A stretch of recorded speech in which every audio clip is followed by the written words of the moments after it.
If you are hungry AF during your period while dealing with debilitating bloating, cravings, and other not so sexy symptoms, it's coming out of me like lava! I promise you, you're not alone. I'm a dietitian. Let's talk about your diet at different parts of your cycle and how you can make Shark Week suck a little less. Hey everyone, I'm Abbey Sharp. Welcome to Abby's Kitchen.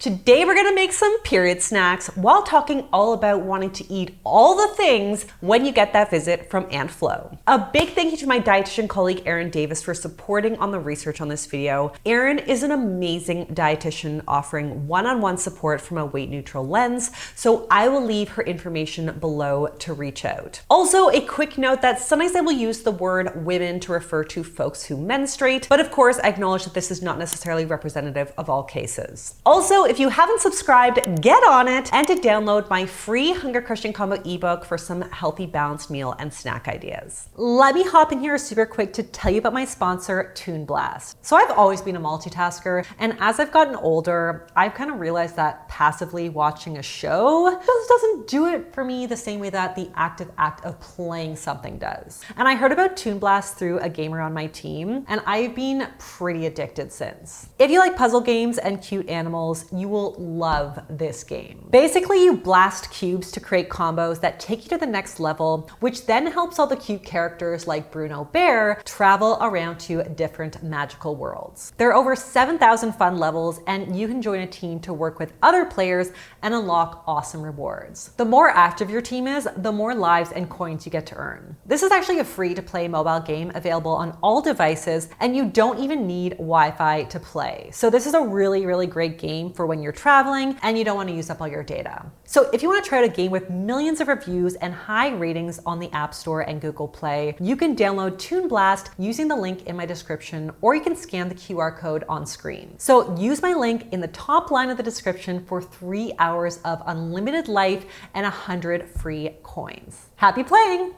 Okay, so first things first, there is no question that reproductive female hormones can have an impact on our appetite and our gut. Depending on where you are in your cycle, we'll see changes in our appetite regulator PPY, the rate of our gastric emptying, and also how many calories we actually burn and therefore need. So let's talk about all these little quirks of Shark Week. First up, hunger and cravings. The number one concern that I hear from all of you when it comes to your period is that you want to eat all the things, and typically not always the healthiest things. So this typically starts to rev up somewhere between ovulation and your period, aka when you're PMSing, and in some cases into the early days of Code Red. This is because progesterone tends to peak right before a period. And anyone who's ever taken progesterone birth control pills or has had to take injections for fertility treatments knows that progesterone makes you hungry as f***. And there's a few reasons why this is. So one, it stimulates our hunger hormone ghrelin, which can make us want to eat more. And two, progesterone can slightly increase blood glucose and reduce insulin sensitivity, which can also make us more likely to crave foods, particularly more carbs. Interestingly, most people tell me that they have the munchies during their actual period when they're bleeding, when the progesterone levels are actually going back down. So the reason for food cravings, particularly carbs when our monthly visitor is in town, is actually more related to cortisol, serotonin, and estrogen. So our stress hormone cortisol tends to be higher during these early days of our period in the follicular phase, which can in turn increase food cravings. Meanwhile, during the PMS and period phases, our estrogen levels are at an all-time low, and estrogen can also cause our serotonin levels to drop.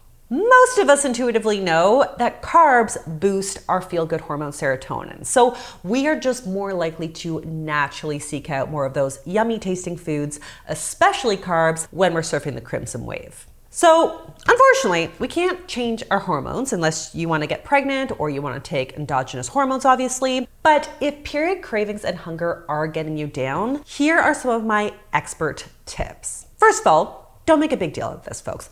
It's actually worth pointing out that your metabolism is actually a bit higher during the luteal, aka PMS phase. So you could actually be needing as much as 200 and 300 calories more. And even if you didn't, I say just exercise some compassion here and listen to what your body needs, even if that need is more emotion-based. It is okay to eat more carbs. Like, you're crampy, you're moody, like, let yourself have some Lucky Charms to get you through another day. But to stabilize your blood sugars and energy levels, and therefore your mood, you want to focus on dressing up those naked carbs with hunger-crushing compounds. So if you want pancakes, serve it with some Greek yogurt, berries, and a little drizzle of peanut butter. If you want pasta, throw in some protein and serve it with a fresh green salad. Add, don't take things away, and the kids are gonna be all right.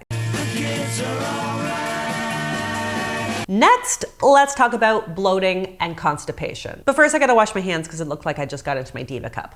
So there are a number of reasons why we bloat during different phases of our cycle. So during your actual period week, the rise in prostaglandins can increase our uterine contractions, which can cause painful cramping and also bloating. But a lot of the bloat and constipation actually occurs right before we get our monthly visitor, in those kind of not so pleasant PMS days.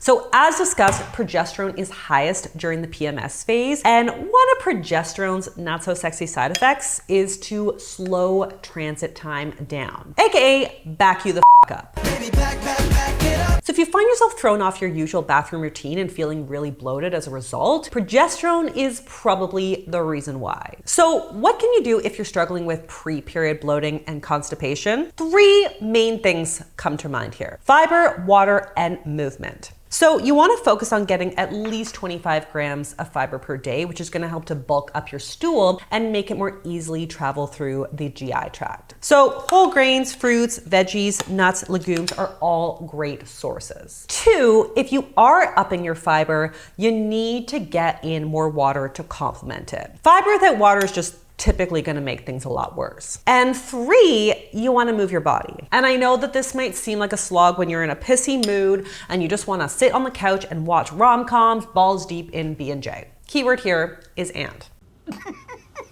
But getting in at least a little daily walk here not only can really help to boost mood when it's down, but it also helps to move stool through the bowels to promote regularity. Other specific foods that can give you a little bit of an extra poop boost are things like kiwis, prunes, ginger, flax, chia, and fiber supplements like psyllium or partially hydrolyzed guar gum. Finally, let's talk about period poops. But first, I gotta pop this into the freezer and I'll meet you back here for step 2. A little longer than a few minutes later. How simple would life be if we could just have a regular, consistent bowel movement every week of the month like the other 50% of the population? But no, we got a seesaw from being backed up and bloated to nearly shitting ourselves multiple times a day. So, to what do we owe this pleasure? Well, when we're on our period, especially in those first few days of the follicular stage, those prostaglandins that we talked about earlier that cause cramps can also do a number on our bowels. Since our intestines are so close to our uterus, it can stimulate bowel contractions and cause urgency and loose stools. We also know that the brain and the gut are so intimately intertwined. Not to mention, our stress hormone, as we discussed, is raging, and our general emotional state is a bit out of whack when we're on our rag. So again, not surprisingly, research suggests that women who experience emotional symptoms are more likely to also report GI symptoms. Hold that thought, I'm gonna melt this chocolate. 1 minute, 37 seconds later. I mean, I probably could have just skipped the whole video and just told you to do this. But where was I? Oh yes, poop. So, what do you do if you got the period poops? I feel like that should be a song. What do you do if you got the period poops? The period poops. The period poops. No, but seriously, number 1, hydrate. If you are having loose stools, it is super important to go easy on the caffeine, which can further stimulate the bowels, and instead you want to focus on rehydration. So this means lots of water and potentially considering an electrolyte supplement if you're feeling extra depleted. Food-wise, you want to focus on small meals every few hours that are typically lower in fat and lower in fiber, really binding foods like rice, unripe bananas, soda crackers, toast, that kind of stuff. I'm probably gonna use a lot of chocolate on just one of these, but do you think I care? Absolutely not. I think this is the way to do it, folks. So to recap, every month is its own literal roller coaster. I'm not saying that it's ever gonna feel fair, but we can try to make these symptoms suck a little bit less by knowing our monthly patterns and their side effects and adjusting our diet and lifestyle to feel our best. And another reminder to download Toon Blast if you're looking for a fun new game to play by using the link in the description. Happy playing! So I really hope that this was helpful for any of you guys who are struggling during that time of the month. If you like this video, be sure to give it the thumbs up or a yogurt pop-up.